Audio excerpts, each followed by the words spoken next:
G'day legends, I hope that you're doing well, and I'm back here in Australia after a long flight home from Turkey. Now, before we get into the maps and the news, now a lot of people have been asking me about this post from the Centre of Countering Disinformation, seemingly an official Ukrainian government account.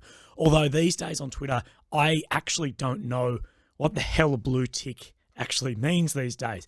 But this was brought to the attention of most of my followers because, well, now I guess an old friend of mine, but someone I would have called a good mate, Bryce Wilson, jumped aboard and attempted to throw me under the bus along with this, both publicly and inboxing privately mutual friends of ours.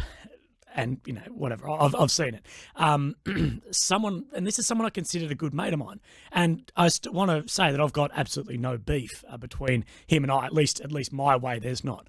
But let's go over some of these claims. So the initial tweet is disinformation. Australian journalist Matt Williams, OAM, claims that Ukraine is deliberately underreporting the number of military casualties and that parents of dead or missing soldiers allegedly came out to protest in Kiev. He added that NATO provoked Russian invasion of Ukraine.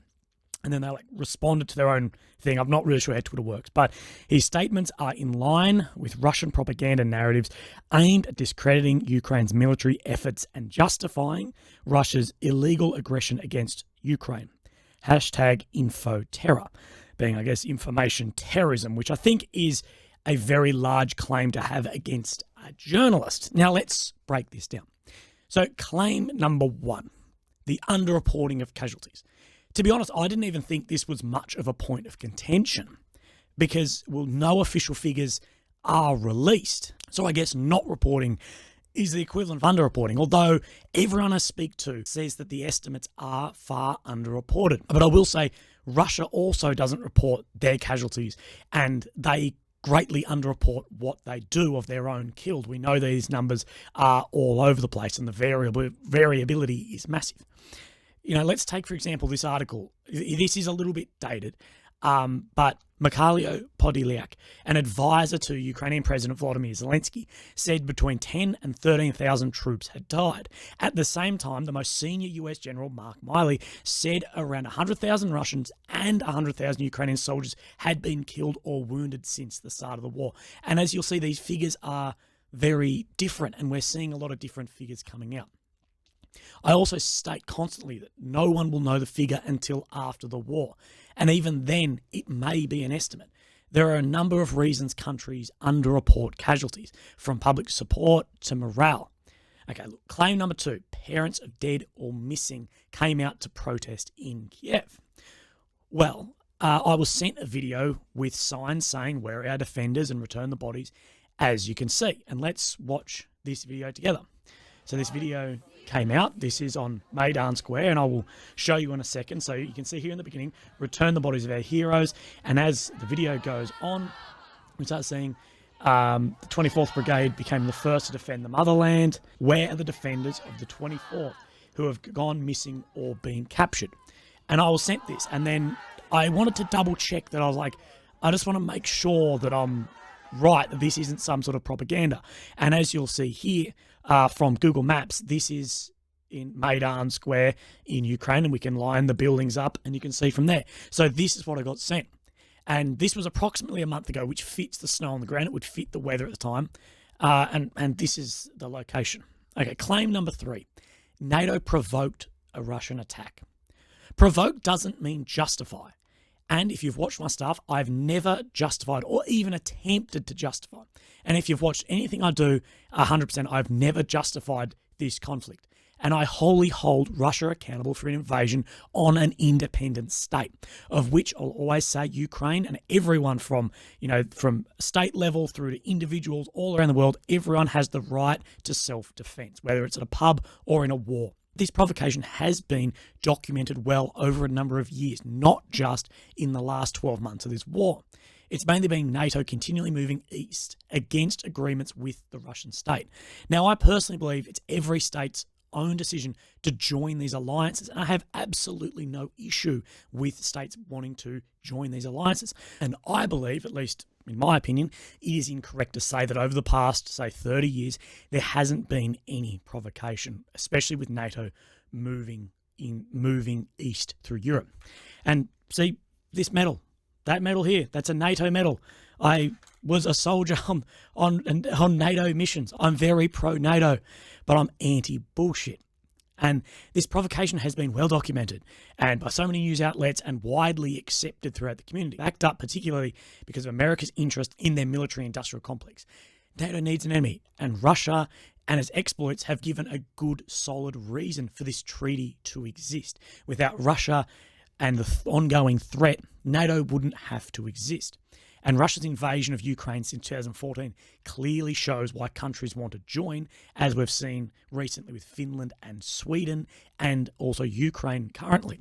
In the last tweet, his statements fall in line with Russian propaganda. Well, I report on what I see as truth, and I always push people to take everything they see with a grain of salt. This is including my own work. Never just blindly follow someone. They continue to say discredit Ukrainian efforts multiple times, have applauded the strength of Ukraine for holding back, and in many cases in recent months, moving forward against a world superpower. The last point is what annoys me, because I believe this is misinformation, that I have justified this invasion. And I believe that is completely incorrect. Actually, the exact opposite of this. I was there on the day of the invasion. I saw the horror as one state invaded another. And I have now lost many friends solely due to Russian aggression.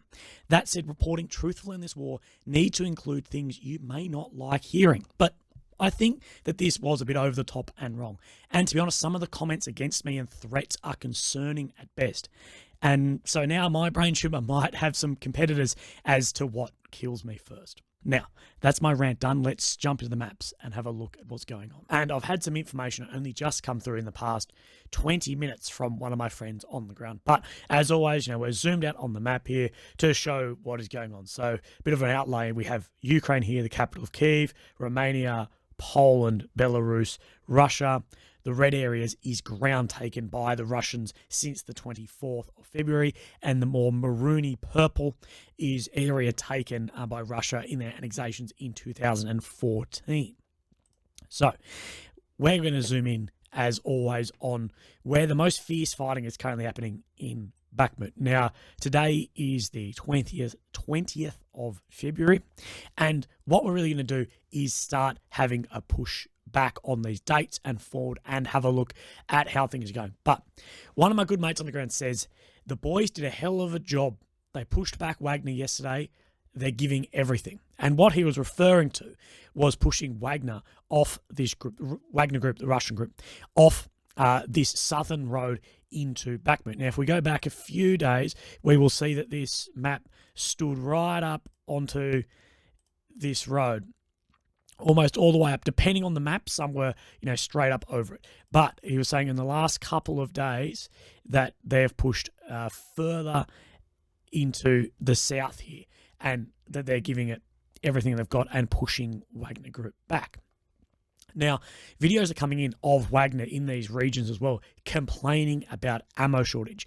Now, these sort of social media videos coming out about soldiers complaining are not few and far between from both sides, but being from, self-funded, or the privately funded by Prigozhin Wagner Group, who in many ways is much more better funded individual soldiers than, the typical Russian military. It's a very interesting thing to see. Maybe the Kremlin is sort of cutting them off as Prigozhin is getting a lot more power than Putin may like him having, but that is some level of speculation. Now, the same guy that told me that the Ukrainians have done a great job in the south has told me that there's heavy fighting in Yehidny in a fruit nursery. Now, this is the bit of information that my notes here are going to be slightly out of date, because he messaged me only 15 or 20 minutes ago and said different. But let's go on. The original information was that they were fighting in this region here in Yehidny in a fruit nursery. And then he said, look, there's more coming out. The Russians have bypassed and are more down in this area just to the north of Kromove.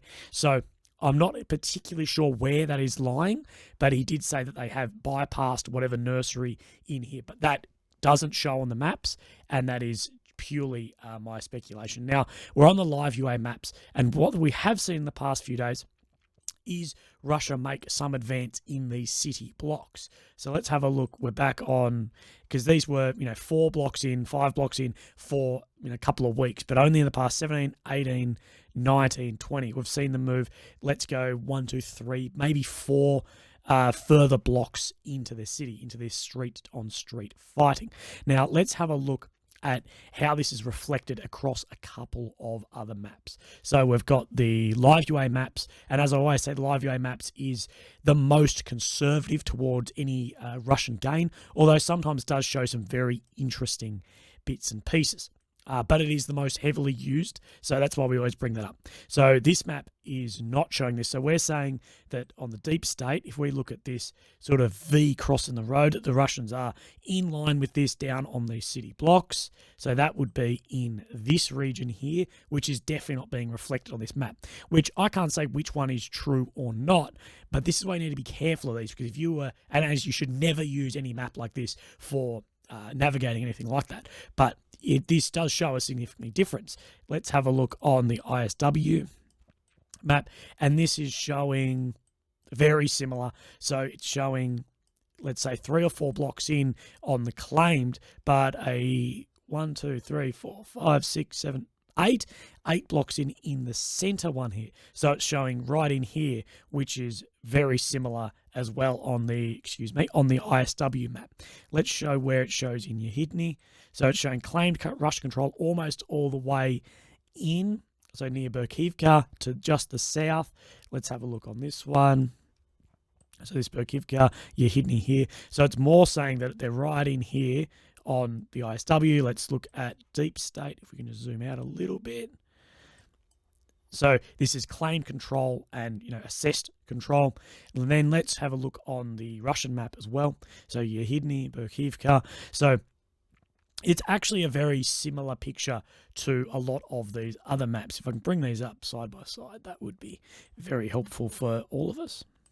So, excuse me, maps going everywhere. So if we have a look at Bakhmut, Yehidny, Berkivka, so the Russians are saying sort of on the Russians Rybar map, they're saying they're more sort of have bulged out here, but haven't got any region here under assessed control. So it is very similar. And let's have a look at these city blocks. They're saying this is the V in the road, and as we're sort of assessing that, they're sort of just near the start of this V, and they're saying that they are claiming they're a lot further in. But it also is showing on this that they have pushed off this southern road. Now, a lot of people have contacted me and said, look, that doesn't matter, because if that road's under fire control, it doesn't matter. But from my friend on the ground, he has said that there was a definite southern push from the Ukrainians that had a lot of success pushing the Russians off that region. And, he's on location in there. So I definitely believe his assessments on the ground. This was the same fellow who did the podcast with the voice alter because he was talking about this region here. Now, Ukraine also pushed back the Russians in somewhere called Vasily. In here, if we look in the past few days, you can see that Russia sort of bulbed out and then made some ground in the western direction from Vasily, and then the Ukrainians have then taken back some of this control that the Russians have got. Before we actually talk too much further, what I wanted to have a look at was, I believe, and this is on my speculation, that Russia wants to encircle Bakhmut, but then also with this sort of Vuhledar front, as we'll call it, this sort of bulb out here, eventually do an encirclement of Seversk here. So what we're going to do is we're just going to roll back. Let's say we'll roll back 1 full month, and then we'll come forward at some speed, and then we will look at sort of how this is going. Now, whether they can do this or not is a completely different story, because the command and control and the logistics is something we know is not a strong point of the Russian forces, as well as combined arms using, your tanks and choppers and everything as one. But, okay, so we're back here dead on a month, really before this massive push just to the north of Bakhmut started. So let's have a look forward. And what you'll see is we're starting to bulb out near Chasiv, bulb out near Vuhledar, and almost start a encirclement of Bakhmut and an encirclement of Seversk. So if we look forward quickly, you'll start seeing some of this happening. And that's where we are today. So we've seen it come from here and down here all the way out, and is definitely putting pressure on different supply lines and different areas there. And Russia as well are starting to encircle Mariinka, which is just down south. This is somewhere where people thought would fall very quickly. And what we did see is Russia moving through these blocks very, very slowly, but then got sort of stuck on this sort of main road to this bridge and had to move to the sort of southwest. And now we've seen them move as well to the north. That is creating definitely a problem of fire control on these eastern blocks, and saying that there's at least claimed control here. So if we go back a couple of days, you can just see that to the north and the south is pushing further. And this area has been under constant fighting for now a number of weeks. Somewhere which has been talked about massively is Vuhledar down here, because it has been, Russian attacks spoiled after spoiled after spoiled. There's been so many attacks in this region and little to no success as we go through the last 11 days of this map to see no real Russian gains. If anything, a Russian loss on this sort of small southern edge.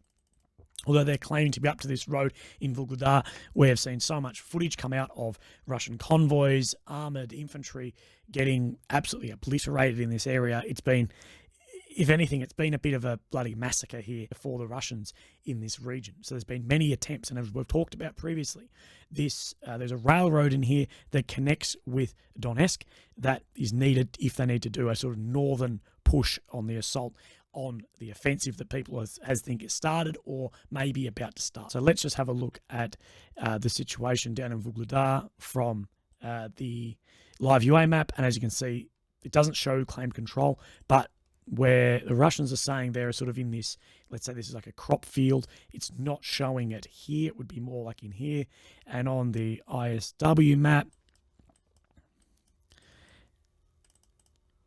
so it's showing the ISW's interesting, showing a lot of claimed Russian control in, I guess, if this is true to some degree, any attempted encirclement. Although you can see that this Ukrainian counteroffensive to the south of Vuhledar back to sort of the claimed Russian-controlled line. And this is in line with what we've seen with the amount of anti-tank mines that the Russian vehicles have been hitting here, as and also the counteroffensives from the Ukrainians. And I don't have a map from the Russian side of that region. But if the ISW is anything to go by, what we're sort of seeing is a claimed Russian control of land up around here. So we're seeing it sort of come out here. But this shows this previous Ukrainian counteroffensive here as well. So it is a very difficult situation to actually know exactly what is happening on the ground here, but very important for both sides to have. Now, to everyone's surprise, President Joe Biden has made an unannounced visit to the capital of Ukraine, Kiev, on Feb 20. This is his first visit to Ukraine as president, and only a few days before the one-year anniversary of the invasion, today being the 21st in Australia, and the one-year anniversary being on the 24th. Reuters reports this visit is set to be followed by a top Chinese diplomat, Wang Yi's visit to Moscow. Reports that officials in Washington, D.C. are concerned with this visit because China might consider supplying Moscow with, quote, lethal support. The Chinese Foreign Ministry said on February 20th that they would stay firm on the side of dialogue and peace and work constructively for de-escalation. From the Kiev Independent, Chinese government has avoided criticising Russia outright for the full-scale invasion, going as far as to declare it is the US, not China, that has been pouring weapons into the battlefield of Ukraine. The US is in no position to tell China what to do.